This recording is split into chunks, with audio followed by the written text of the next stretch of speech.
Tonight on Nova, take the flight of your life. Climb inside the cockpit of a Russian fighter plane. Once top secret, these machines were in the vanguard of the Soviet military. Now, the Russians reveal why their planes and their pilots are still dangerous. If you did this at an American airbase, you wouldn't have your career left. Open her up and let her rip. It's Top Gun over Moscow.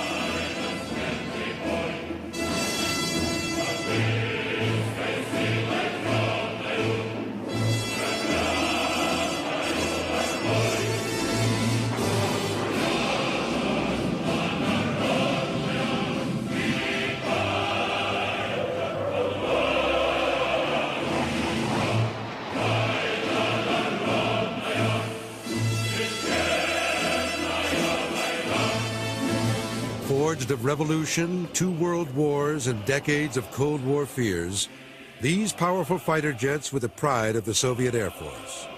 Today, they fly for the Russian Federation.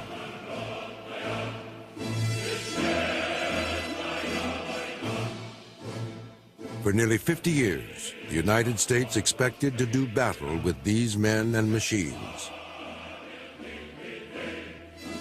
Now, for the first time, the West can pull back the Iron Curtain to see just what kind of Air Force Russia builds. Yeah, I've got to tell you, the Russians are pretty good pilots. I mean, those guys, you get in the right circumstances, are going to be could be a very lethal force. I'll put it this way. A pilot in an F-18 and a pilot in a MiG-29 should be friends. I wouldn't want them to come into conflict with each other, to fight against one another. They're no dummies. I mean, those are some pretty smart people over there, and heroic people.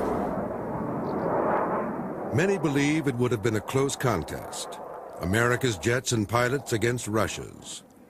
But they would have approached the battle very differently.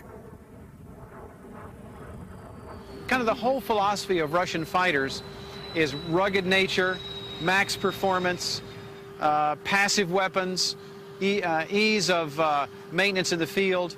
All those combine into one philosophical bent that is quite different from Western fighters.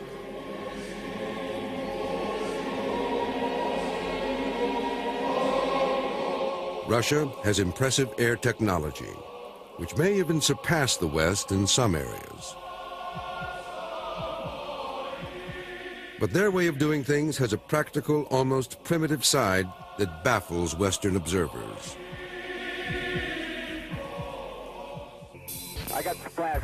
Increasingly, the West has come to rely on computer-driven planes and weaponry, surgical bombing, and air battles that take place beyond visual range. Good kill, good kill! Russia lacks this high level of electronic warfare and is currently in severe economic trouble. Yet, those who study the Russian Air Force say it would be foolish to dismiss them. So I wouldn't count them out. I wouldn't dare count them out, particularly when you have airplanes that are this effective, this combat capable, this rugged. I think the Russians have a real future. American pilot Jeff Ethel has flown over 200 types of military aircraft, including the American F-15, 16, and 18, and the Russian MiG-21 and 29. Rejected by the Air Force for his 2040 vision, he became an aviation author, call sign Fighter Writer. Jeff has come to Zhukovsky Air Base 15 miles outside Moscow to fly the Sukhoi 27, Russia's top-line fighter jet. His co-pilot is Igor Voitintsev of the Sukhoi Design Bureau. From the Bureau's secret corner of the airfield, Nova procured a fully equipped Su-27 for Jeff to try. The 25-ton fighter interceptor will reach top speeds of 1,550 miles per hour at an altitude of 59,000 feet. Its greater than 1-to-1 thrust-to-weight ratio gives it one of the fastest acceleration rates of any jet in the world. I would say the first third of the airplane is very, very finely built. It's smooth where it needs to be in the airflow. The last two-thirds of the airplane is very rough. It doesn't need to be built like a Cadillac. So they pretty much refine it where it needs to be and leave the rest of it alone. Jeff wanted to fly the Su-27 to feel what Russian fighter pilots have at their command. If anything, Russian airplanes are brute force. They're just absolutely the epitome of power.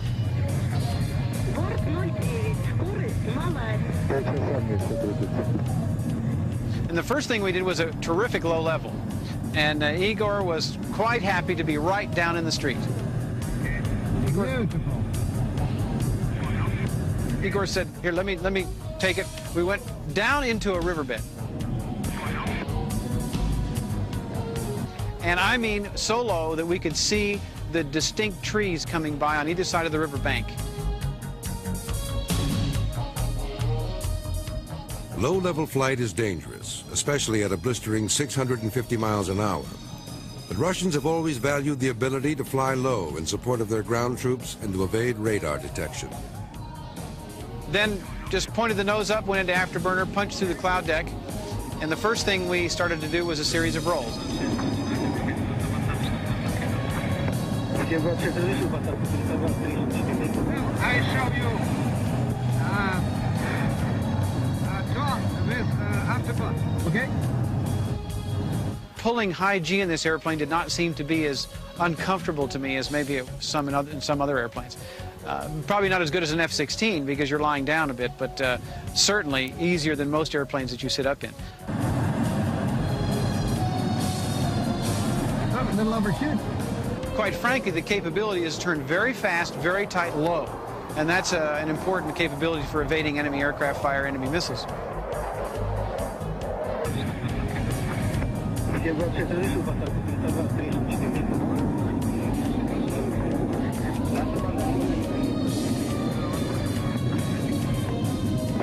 And I said I would like to do a few rolls. He said, fine, we'll just do them over the runway. I said, no, I mean a couple rolls. No, just fly to the runway. I'll give you the heading. And then when you come down, I want you at 50 meters or less. And we'll come down, and then I want you to roll it and pitch up in a half loop for landing. So here we come, roaring across the runway. I mean, zipping along, and I figure I'm pretty low. He says, you're not low enough.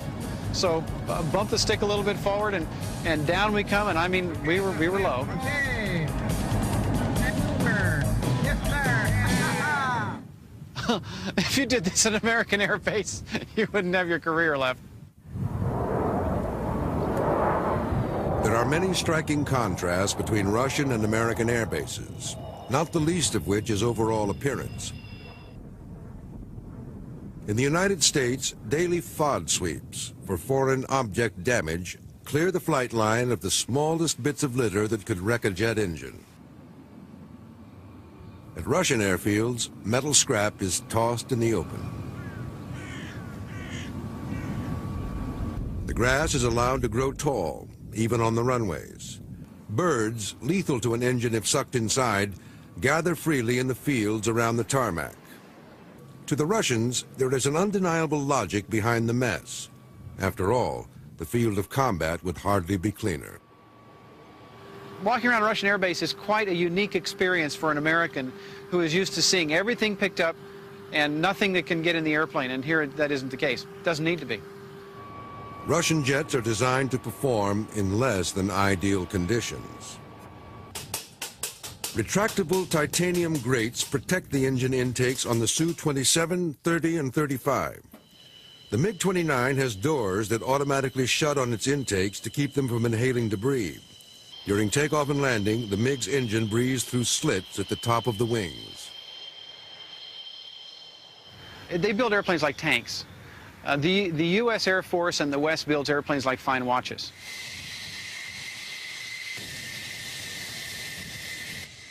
The U.S. builds sleek, sophisticated fighters that require teams of trained specialists to service them. Leading the pack are the Navy's big F-14 Tomcat. and the F-18 Hornet.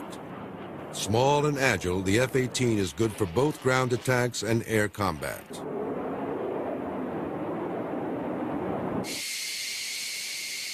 The heavier F-14 carries a larger weapons load and more fuel than the F-18.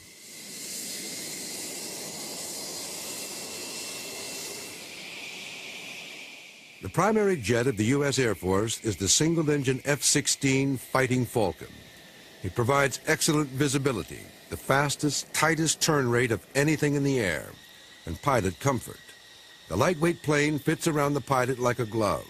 He doesn't so much fly this jet as wear it. The F-16 is the Porsche of airplanes. I mean, it handles great, it goes fast, it feels good. Your seats recline to help you with the G-forces. Everything's right out here like a big video game, and it's a sweet ride.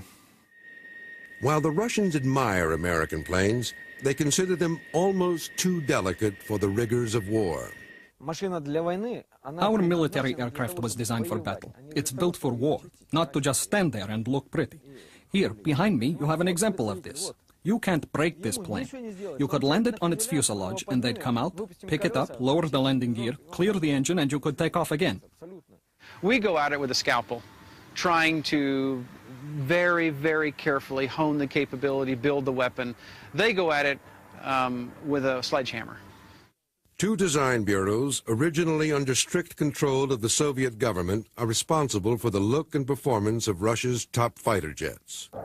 The Mikoyan Bureau created the MiG-29, a small, potent fighter for close-in air duels, and the MiG-31, a long-range interceptor for patrolling Russia's vast borders.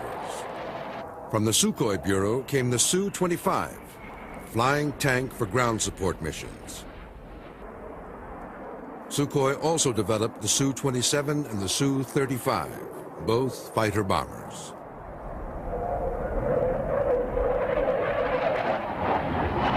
The Russians also claim they have the best ejection seat in the world, seen here in test footage. The seat propels the pilot out and away from the fuselage with a force of 20 Gs, while restraining his arms and legs. You know, it's bad manners here to compare what's mine to what's yours. But when I flew in the F-18, it took half an hour to buckle me into the seat. It's just not practical. In the final analysis, this can really reduce the battle readiness of America's Air Force. Here we just jump in and buckle up. In your planes, one person can't do it himself. You've got hands and legs going everywhere. The Paris Air Show of 1989, the world saw a dramatic demonstration of the Russian ejection seat, when test pilot Anatoly Kovalyov bailed out of his crippled MiG-29 at less than 300 feet.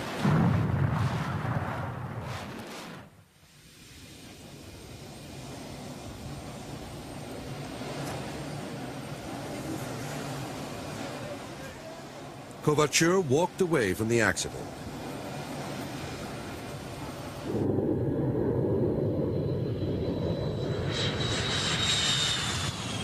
Russian jets also have fire-resistant fuel tanks, which kept this MiG-29 crash on takeoff from exploding into a deadly inferno.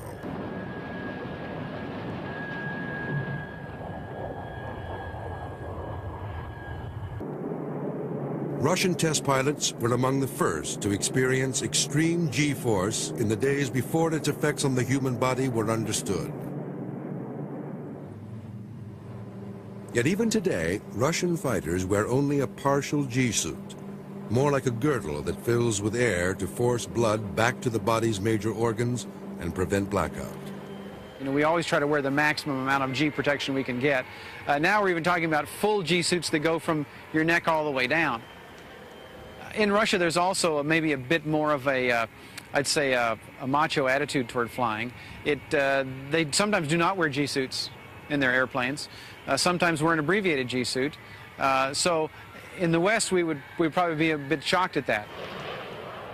In the breakneck race for faster, deadlier fighters, Soviet Russia and the U.S. built machines that reached speeds in excess of Mach 2, twice the speed of sound. Maneuvers in the Su-27 or F-16 can put up to 9 times the force of gravity on the pilot. But it is how the two countries employ this technology that sets them apart. Russia's Air Force believes in preparing for the close, dirty air duel, where pilot skill and maneuverable aircraft are the keys to victory. Part of the difference in mentality between the Russians and the West as well has been the belief that the dogfighting mission has never left. Over the years, we as Americans have always tried to ditch this mission. After World War I, we said the dogfight was over. After World War II, the dogfight was over. Then no, then after Korea, no, now it's over. The Russians have always believed in the dogfight. They've never left it. All of their airplanes reflect it. In the West, Russian pilots were often seen as unimaginative flyers, slaves to commands from the ground. In reality, they are quite innovative and daring. They perfected this maneuver, which they say can only be done in their Su-27 class of jets. Known as the Cobra, it resembles that deadly snake coiled for attack.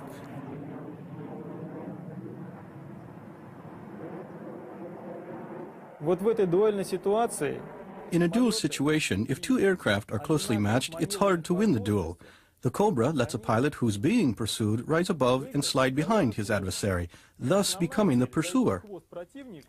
The designers and pilots hope that with the aid of this Cobra maneuver, this very quick short-term jump to a high angle of attack, we hope to be able to fire a rocket or get into range to use a rocket.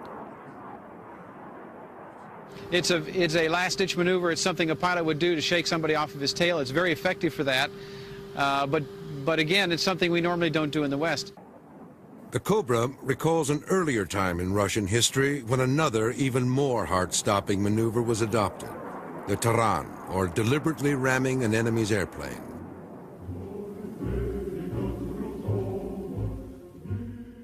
Taran was first employed in World War I by Peter Nesterov, who ran his propeller into the tail of an Austrian bomber.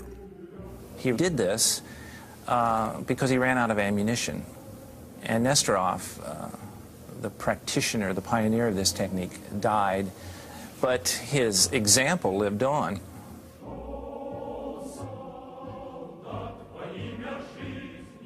In World War II, which Russian calls the Great Patriotic War, the Taran reappeared.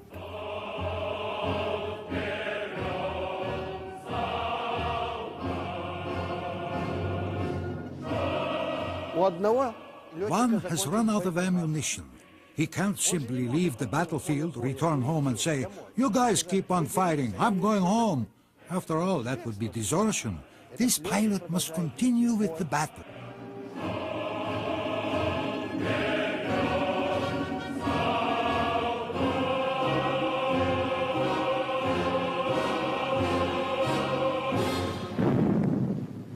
Нужно было, как говорится, ненавидеть своего противника так, They had to hate their enemy a lot to be capable of doing this, and we call the pilots who were capable of doing this strong in spirit. It was only the strong in spirit who could carry out attacks like this, and we know that the fascist pilots did not do this type of attack. They were too afraid. For the Soviets at the beginning of the war, it was a pretty good calculation to take an I-16 fighter, a pre-war obsolete fighter, and ram it into a high-performance modern German bomber. I mean, the trade-off was very compelling. And awaiting you would be the highest award the Soviets gave, Hero of the Soviet Union. The first Taran hero who survived to tell about it was Viktor Talayikin. He later perished in his second Taran attempt. Russia claims over 600 such kills during the war. But Taran was not a suicide mission like the Japanese kamikaze. The Russian is more studied. It has a certain element of desperation about it. It has the same sort of courage the Japanese had, but it has no religious underpinning to it at all. It's kind of an expedient thing to do. It comes out of a calculation that's made in the midst of battle. And most important, it's voluntary. You know, you're not part of a group Tehran pilots. There were never anything such as that. Russia's was a difficult and bloody path to high technology, through revolution, 2 world wars, and Stalin's purges. Throughout the 20th century, there's always been a tendency in the West, particularly among Anglo-American observers, to discount Russian aeronautical achievements. It was the Russians who invented strategic bombing in World War I, using squadrons of their 4-engine Ilya Muromets biplanes. The plane was big, it was huge. In fact, it was the first really big airplane in the world. But German aces and small fighters began shooting these planes out of the sky. The aerial dogfight was born. With cockpit-mounted machine guns and pistols, pilots in the Imperial Air Fleet of Tsar Nicholas II honed their dogfight skills. They were the sons of aristocrats, their planes mainly French and British models. When Russia's Civil War erupted, a mix of these same foreign planes battled each other in the struggle of the whites against the reds. It was the last stand for the Tsar's Air Force. In 1917, the Bolshevik regime took up the banner of combat aviation, along with a new breed of pilots. Lenin felt that, like a lot of people did in the 20th century, the airplane was emblematic of everything that was modern. So the Bolsheviks did show an early appreciation of aviation, and later on under Stalin, they of course would showcase it as one of the great achievements of the Bolshevik regime.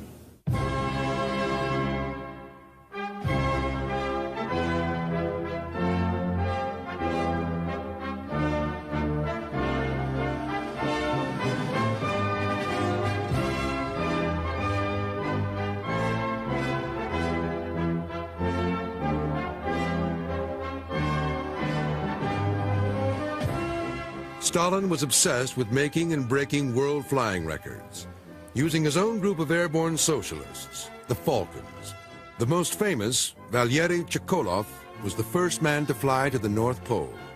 But even as he staged these spectacular events, Stalin was ridding Soviet aviation of undesirable elements. The officer corps was just decimated.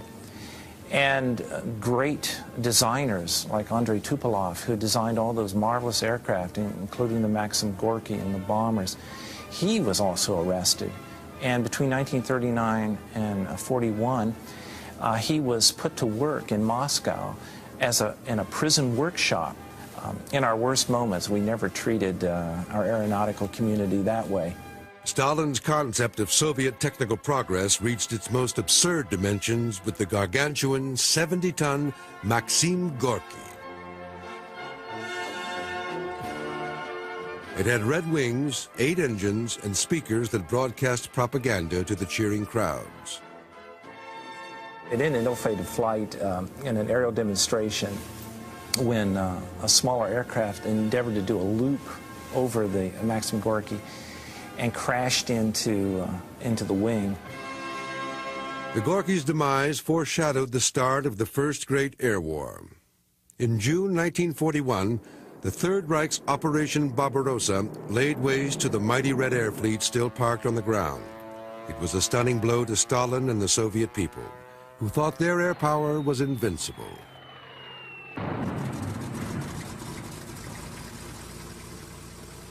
Russia struck back using outdated planes the Luftwaffe had missed. Brave female pilots flying fragile Po-2 biplanes made after-dark bombing raids on German troops camped outside Moscow.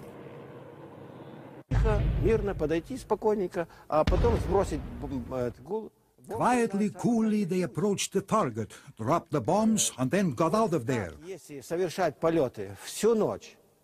And so, if you keep this up all night, soldiers need to sleep, right? But then, after a while, regular as clockwork, he's just on the verge of sleeping, and here comes another bombing raid, and it wakes him up. And then they bomb him again, and so it continues all night. And so, those girls of ours, the ones that flew the Po-2s, they were called the Night Witches. It's all a matter of tactics, right? Tactics turned out to make all the difference. The Red Air Fleet became quite good at using tactics over technology. Resourceful Soviets captured Luftwaffe planes, painted over their markings, and flew them back into battle against their creators. They would also take them apart to see what made them so good. Meanwhile, Stalin pulled vast resources from the domestic economy into military industry, moving 1,500 warplanes and millions of laborers east beyond the Ural Mountains for protection against air attacks. By the Battle of Stalingrad, Soviet Russia had its own ground attack fighter, the Il-2 Sturmovik.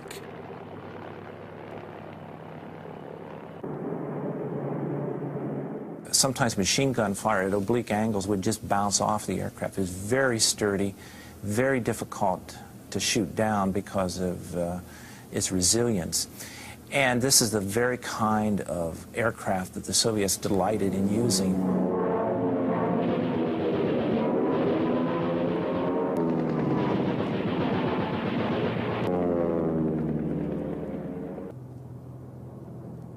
In the battle over Kuban in 1943, Soviet flyers overwhelmed the Luftwaffe with their improved dogfighting techniques. Led by their top ace with 59 Nazi kills, Alexander Pokrishkin. Это не только воздушный боец, который мог вести воздух. He was not just an outstanding aerial dogfighter, a man who knew how to shoot down enemy planes. He was also a great commander. He taught his subordinates how they too could shoot down enemy planes.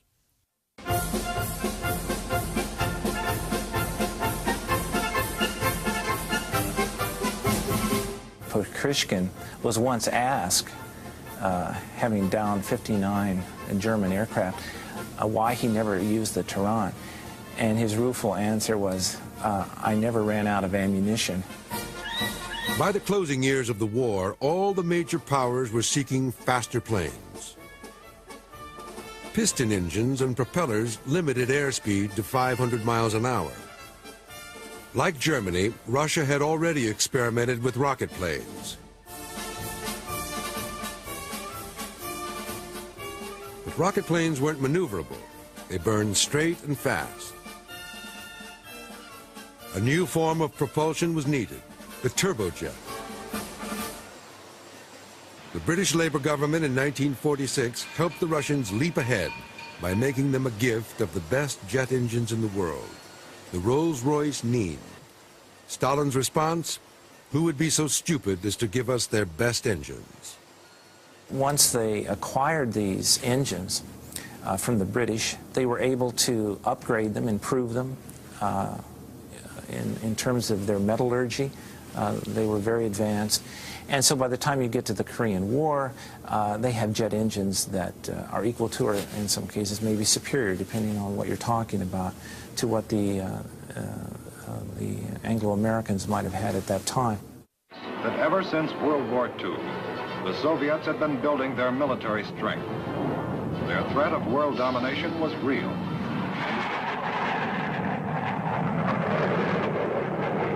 The big shock in Korea was the appearance of a stout, fast, extremely maneuverable fighter jet built by Soviet Russia, the MiG-15.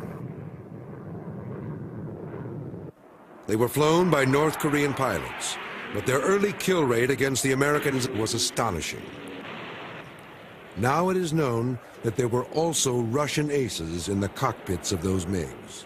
The Russian participation in the Korean War, even today, is a shadowy episode. And slowly we're seeing in memoirs and articles and historical literature more candor and detail about what the Soviets did. На таких самолетах наши летчики в Корее встретились. In Korea, our Soviet pilots flew this aircraft and scored many victories against the American F-86 Sabre. Среди нас, наших летчиков, да. Ну, например, такой я могу привести фамилию Шутягин. I could cite the example of Shutyagan, a hero of the Soviet Union. He received this distinction in Korea for shooting down 11 American Sabres. In the middle was Shabcha, who shot down either 5 or 6. Yes, there were such pilots. То есть летчики такие есть. We also have pilots who participated in this war and unfortunately did not shoot down any aircraft. There are also pilots like that.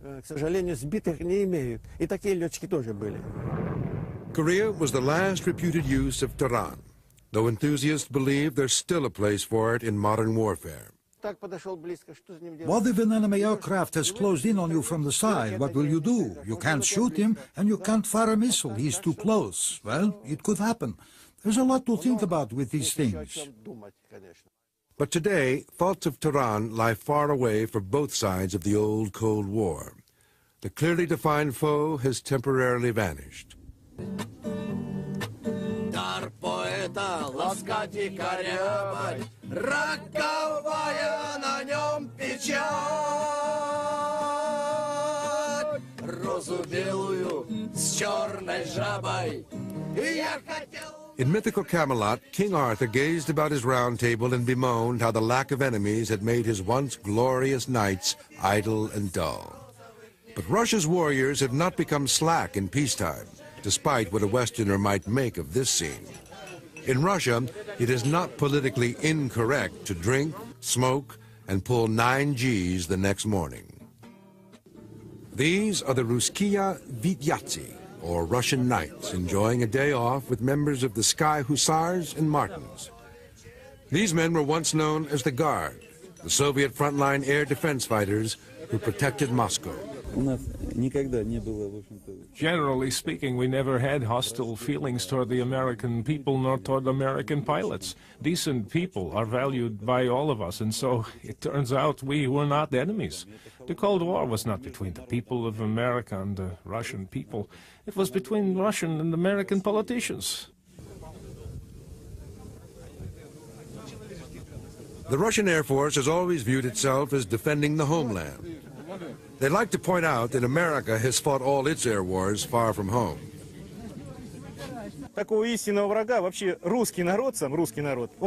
The Russian people never go looking for enemies, because our history has been so very bloody. And so there are no major plans, since we are purely defensive, not offensive forces.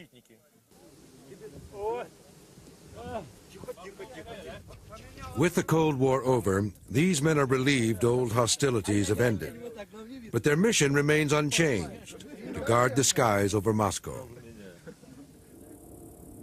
Their home base is Kubinka, tucked in the countryside west of the capital. Once, this place did not appear on Soviet maps. Westerners were forbidden to visit. Today, security is considerably more relaxed.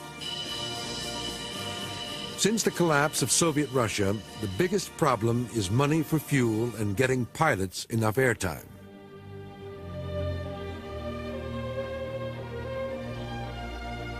So Kubinka pilots have taken on the additional role of aerobatic flying in air shows, which pays for their practice.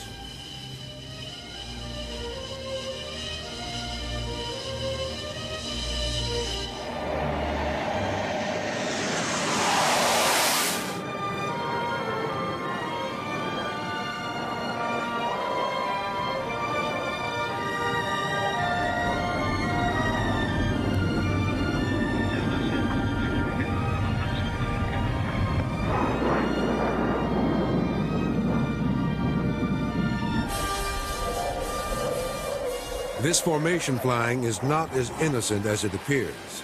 Unlike the U.S. Navy Blue Angels, who fly special stripped-down F-18s, Kubinka pilots fly the same military jets they would take into battle, and they alternate between aerobatic drills and training for actual combat.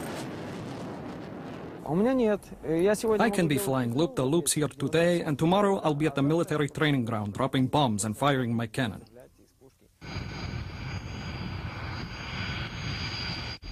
And also, our aircraft aren't sports aircraft. They're military aircraft. At any time, we can just load up some rockets and take off without any downtime in between. Lieutenant Colonel Alexander Garnev is commander of the Sky Hussars at Kubinka. He has reached the highest level a combat pilot can achieve, that of Luchik sniper.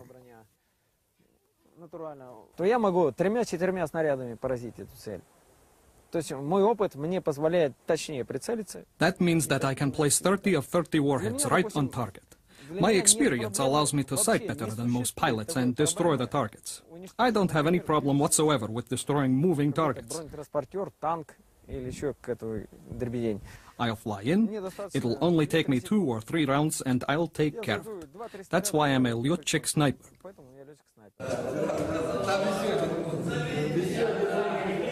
Russian pilots sign on for 25 years of service, as they did in the Soviet Air Force.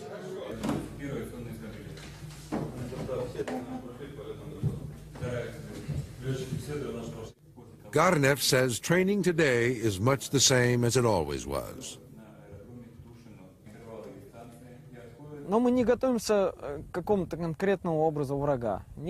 We don't prepare ourselves for any specific enemy. No. We prepare ourselves to be ready to fight. Whom we fight does not matter.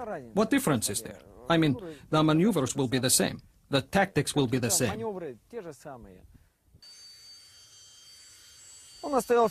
Our mission was always to master the technical aspects of our tactical maneuvers, to learn how to use them skillfully.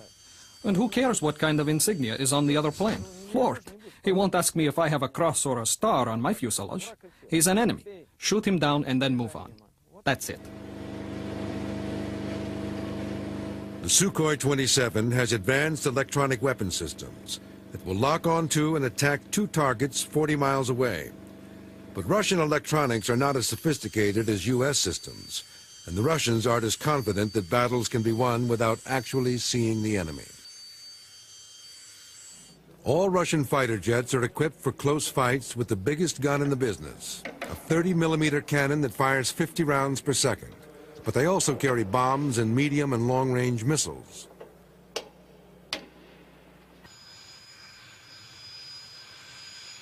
The Russians believe air combat will always degenerate into a tight tangle.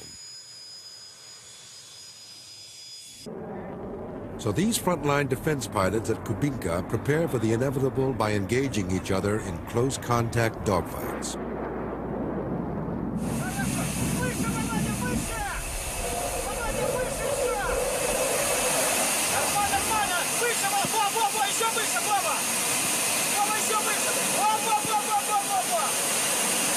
All these airplanes have been dogfighters, and as of yet, they have not left that mission. I think it's smart, because basically once a furball happens, once you get merged in this large fight, you're going to have to visually acquire and outmaneuver your target.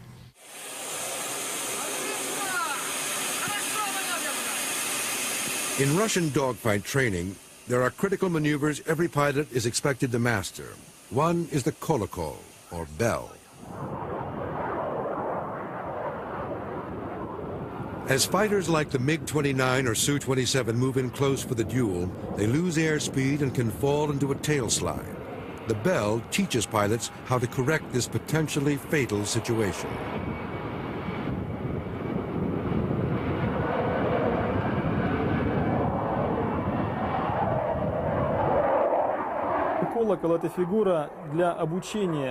The bell is a maneuver for training pilots how to control their plane at 0 airspeed, so they won't be afraid of these speeds and will know what to do if they encounter them. This kind of situation, a loss of airspeed, can happen in aerial combat. The jet hangs vertically for what seems like minutes. As gravity pulls the plane earthward, the pilot tips the nose down, then maneuvers for recovery.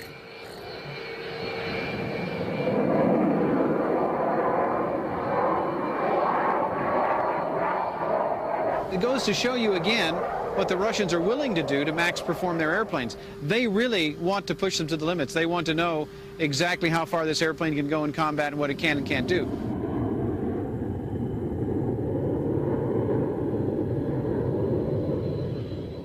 Though now at peace with the Russians, America and its NATO allies still eye them with caution. That's because Russia is selling jets and training pilots for countries not friendly with the West. I don't trust anybody unless they're wearing the stars and stripes. I mean, you just don't know who your enemies are going to be tomorrow, the day after tomorrow.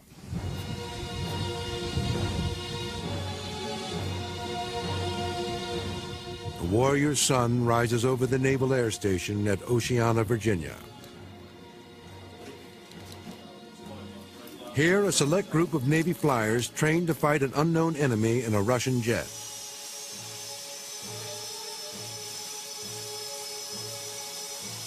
The so-called adversaries at Oceana fly Navy F-18s, painted to look like the Russian MiG-29 Fulcrum. But the tail logo is a vaguely Arabic symbol, a reminder of the Gulf War where U.S. forces faced predominantly Soviet technology. Our worst nightmare, if you will, of going head-to-head with the Soviets, which would certainly be bloody and painful, has been diminished, but there's still plenty of other things going on. It can be pretty scary, and all it takes is for one MiG-29 out there to shoot at you, and it could ruin your whole day. 15 miles.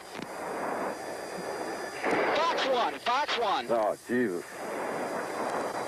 The Western dogfight differs from Russia's in that it relies on electronic surveillance and weapon systems to engage the enemy beyond visual range.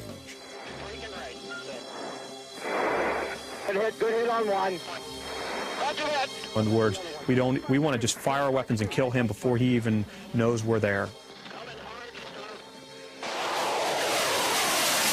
Certainly you need high technology. You need equipment that's going to work right. You need to be able to reach out and touch somebody.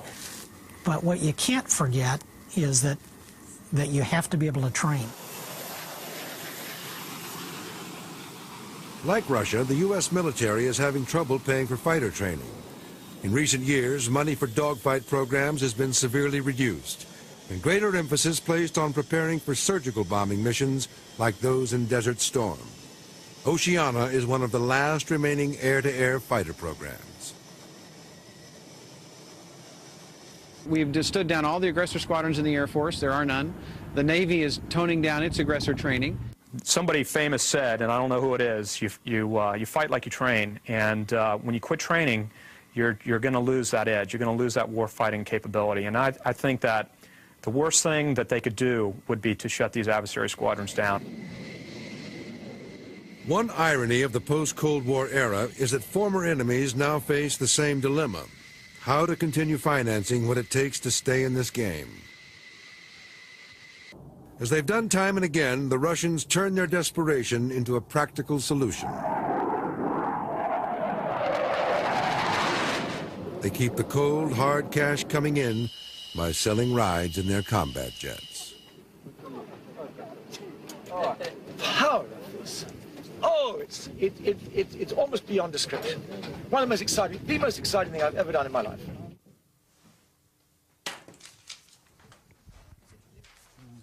The sacred realm of the Russian fighter pilot is being invaded by Western thrill seekers. A person who is not quite ready for G-loads, there may be the instant loss of eyesight. Oh, okay. But it will pass very quickly. You won't even notice it.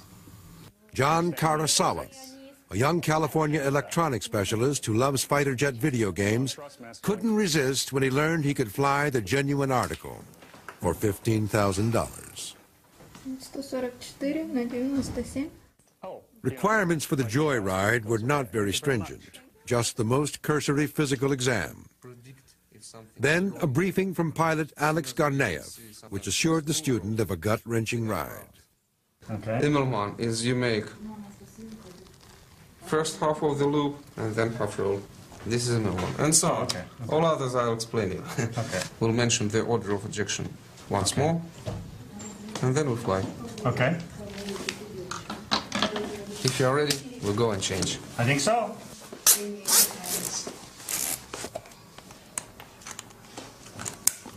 Call sign jet lag. Suit up was followed by a brief lesson in use of the K-36 ejection seat. Eject, eject, eject. Oops.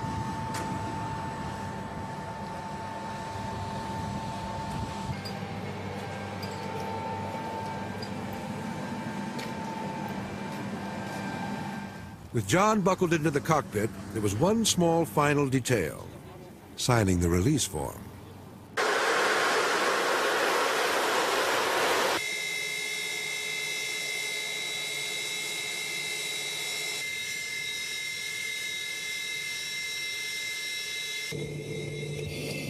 The problem with high-performance military flying is it's extremely harsh.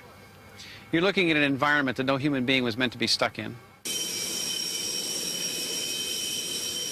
And just the acceleration alone of going down the runway will put your stomach in the back of the airplane.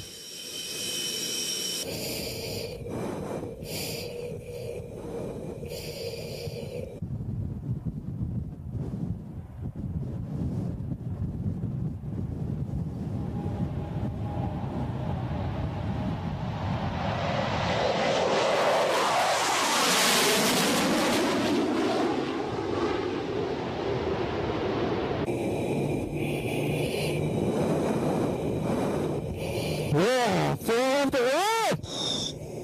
Yeah, 5 years! Woo! Woo!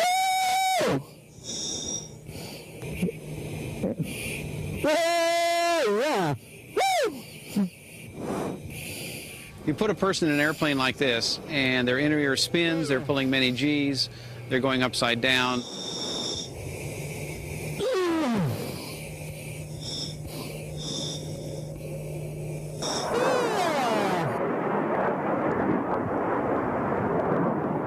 The afterburner, when you light it, it just absolutely thumps you in the back, kicks in, immediately presses you into the back of the seat, and off you go. It's like being thrown out of a slingshot.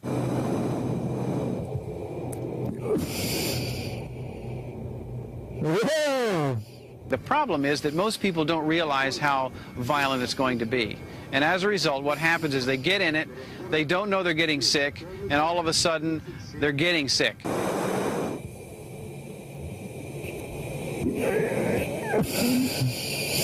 And before you know it, they're back there. Then, a little too late, they're throwing up in a mask. And I call this kind of the zoom, boom, throw up in your helmet ride, which is a terrible thing to do to a human being, really. Yeah. Yeah.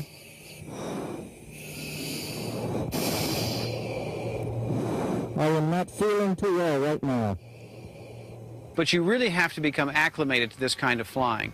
It takes a little while. Anybody can, but it takes a little while. I will say this. At first, it seems like a blur, but after you're through, you know you've done something that's quite unique. I'm a little bit woozy. I don't know if I can get out of the plane just yet.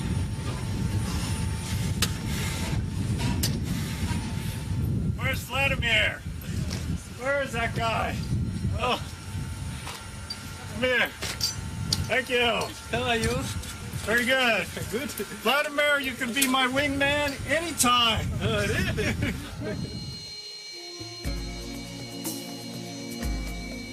Along with selling rides, Russia makes money selling modified Su-27s to clients like the United Arab Emirates and Malaysia.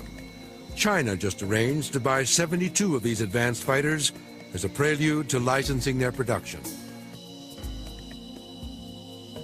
The smaller MiG-29 has even more customers. Over 1,000 have been given to the Ukraine by treaty or sold to countries like Pakistan, Iraq, Peru, Cuba, and Vietnam. And it's not just planes Russia's peddling. It's some awesome firepower as well.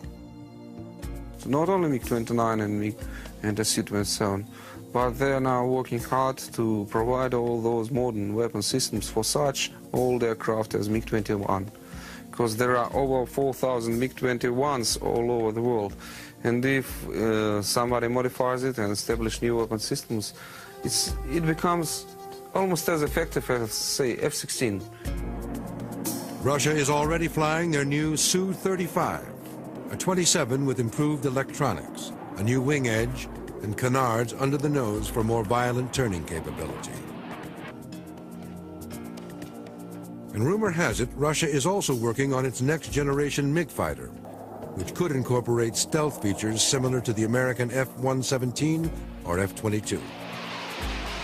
Some new technologies are coming, and they're very close, which will allow also to change the whole conception of a maneuverable fighter.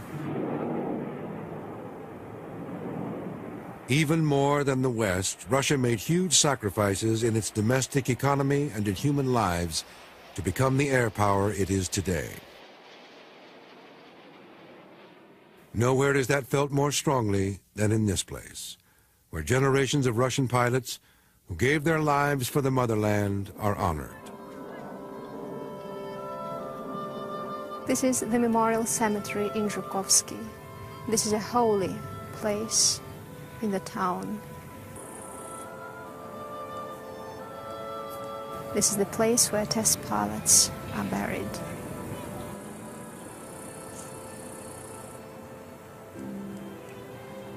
Today is the anniversary, it's the 13th anniversary of my husband's death. He was killed in an air crash 13 years ago on that particular day. That's why I'm here. The families come to the graves, to the tombs. Pilots, friends come and recollect some scenes from the pilot's life, a lot of recollections.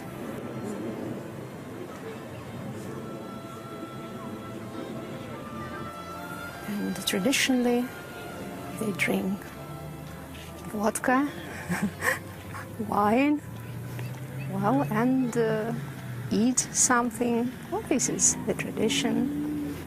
If something is left in the glass, well, usually they leave just several drops of vodka at the bottom, and then they pour it on the grave. Final toast to fallen comrades, a universal gesture repeated countless times since the dawn of combat aviation by pilots of all nations.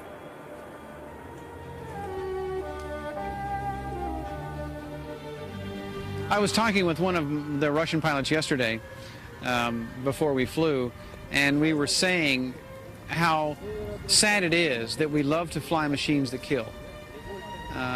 The reality is the best machines, the most beautiful machines are designed to kill.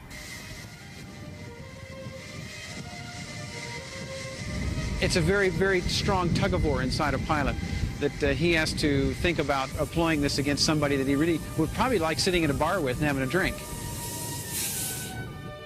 We wouldn't look forward to a conflict. If they ordered us to do it, well, then of course we would.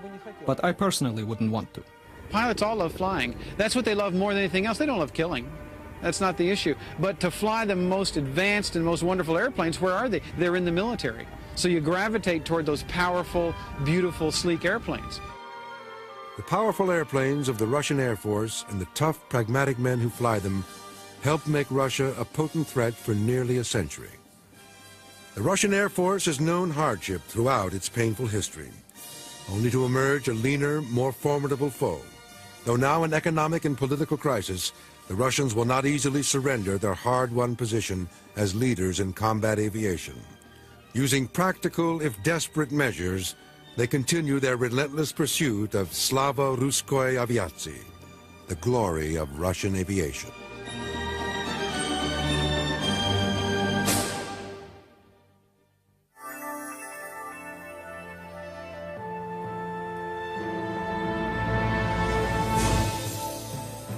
Blistering speeds, death-defying maneuvers. Nova Online takes you inside the cockpit of a Russian fighter plane. Target pbs.org.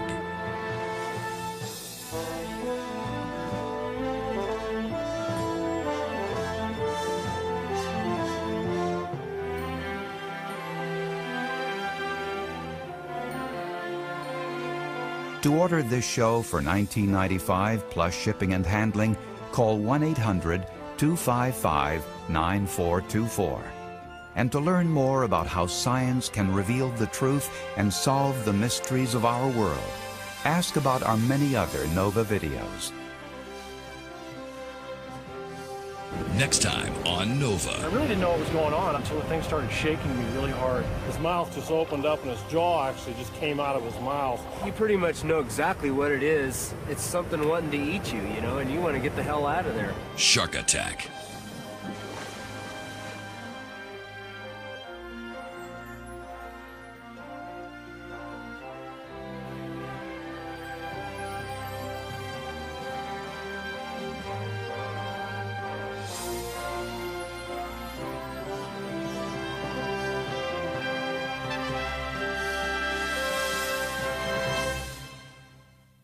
Nova is a production of WGBH Boston.